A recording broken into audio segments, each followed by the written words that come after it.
ಮೈಸೂರಿನಲ್ಲಿ ಯುವಕ ಹುಚ್ಚಾಟವೇ ತೋರಿಸಿದ್ದಾನೆ. ಕೈಯಲ್ಲಿ ಚಾಕು ಹಿಡಿದು ಯುವಕನ ಹುಚ್ಚಾಟ ನೋಡಿ ಹೇಗಿದೆ ಅಂತ ಹೇಳಿ ಕೆಲ ಕಾಲ ಸಾರ್ವಜನಿಕರಲ್ಲಿ ಒಂದು ರೀತಿಯಾಗಿ ಆತಂಕವೇ ಮನೆ ಮಾಡಿತು. ಏನ್ ಮಾಡ್ತಾನೋ ಏನೋ ಅಂತ ಹೇಳಿ ಇದು ಮೈಸೂರಲ್ಲಿ ನಡೆದಿರುವಂತಹ ಘಟನೆ.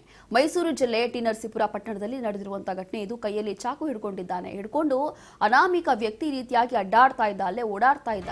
ಕೂಡಲೇ ಪೊಲೀಸರಿಗೆ ಮಾಹಿತಿಯನ್ನ ಕೊಟ್ಟಿದ್ದಾರೆ ಸಾರ್ವಜನಿಕರು ಹೆದರ್ಕೊಂಡು. ಅದಾದ ನಂತರ ಈಗ ಈ ವ್ಯಕ್ತಿಯನ್ನ ಪೊಲೀಸ್ ಠಾಣೆಗೆ ಕರ್ಕೊಂಡು ಹೋಗಿದ್ದಾರೆ ಪೊಲೀಸರು ಕೂಡ. ಇದೆಲ್ಲವೂ ಕೂಡ ಇತ್ತೀಚೆಗೆ ಮೈಸೂರಲ್ಲೇ ಸಾಂಸ್ಕೃತಿಕ ನಗರಿ ಮೈಸೂರು ಅಂತ ಏನು ಹೇಳ್ತೀವೋ ಅಲ್ಲೇ ಯಾಕೆ ನಡೀತಾ ಇದೆ ಅಂತ ಹೇಳಿ ಗೊತ್ತಿಲ್ಲ. ಇಂಥ ಪ್ರಕರಣಗಳು ಅತಿ ಹೆಚ್ಚಾಗಿ ಬೆಳಕಿಗೆ ಬರ್ತಾ ಇದೆ ಮೈಸೂರಿನಲ್ಲಿ. ಈಗ ಯುವಕ ಈ ರೀತಿಯಾಗಿ ಕೈಯಲ್ಲಿ ಚಾಕು ಹಿಡಿದು ಹುಚ್ಚಾಟವನ್ನ ತೋರಿಸಿದ್ದಾನೆ. ಕೈಯಲ್ಲಿ ಚಾಕು ಹಿಡಿದು ಅಡ್ಡಾಡ್ತಾ ಇದ್ದ, ಓಡಾಡ್ತಾ ಇದ್ದ. ಹಾಗಾಗಿ ಅಲ್ಲಿರುವಂತ ಸುತ್ತಮುತ್ತ ಜನ ಎದುರ್ಕೊಂಡಿದ್ದಾನೆ. ಏನ್ ಮಾಡ್ತಾನೋ ಅಂತ ಹೇಳಿ ನೋಡಿ, ಒಂದು ಫುಟೇಜ್ ಅಲ್ಲಿ ನೋಡಿ ಗೊತ್ತಾಗುತ್ತೆ.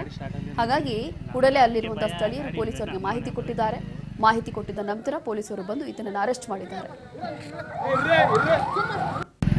ಗಾಡಿ ಸ್ಟಾರ್ಟ್ ಅಲ್ಲಿ ಬೈ ನಮ್ಗೆ ಅದಕ್ಕೆ ಭಯ, ಗಾಡಿ ನಮ್ಮ ಮನೆ ಬರೋಕ್ಕಿತ್ತು.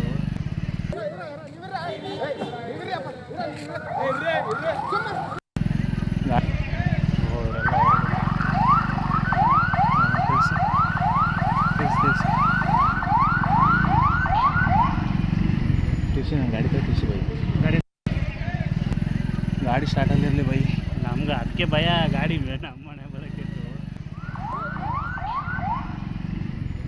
ಗಾಡಿ ಟಿಸಿ ಬೈ ಗಾಡಿ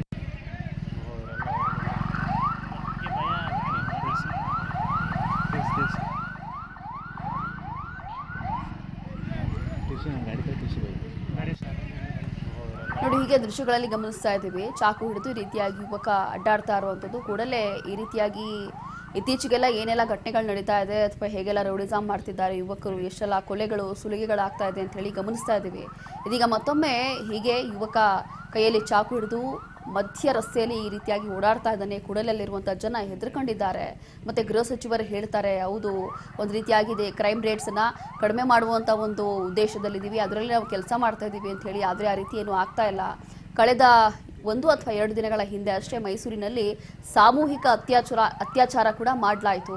ಇದು ಕೂಡ ಸಾಂಸ್ಕೃತಿಕ ನಗರಿ ಮೈಸೂರಲ್ಲೇ ನಡೆದಿರುವಂಥದ್ದು.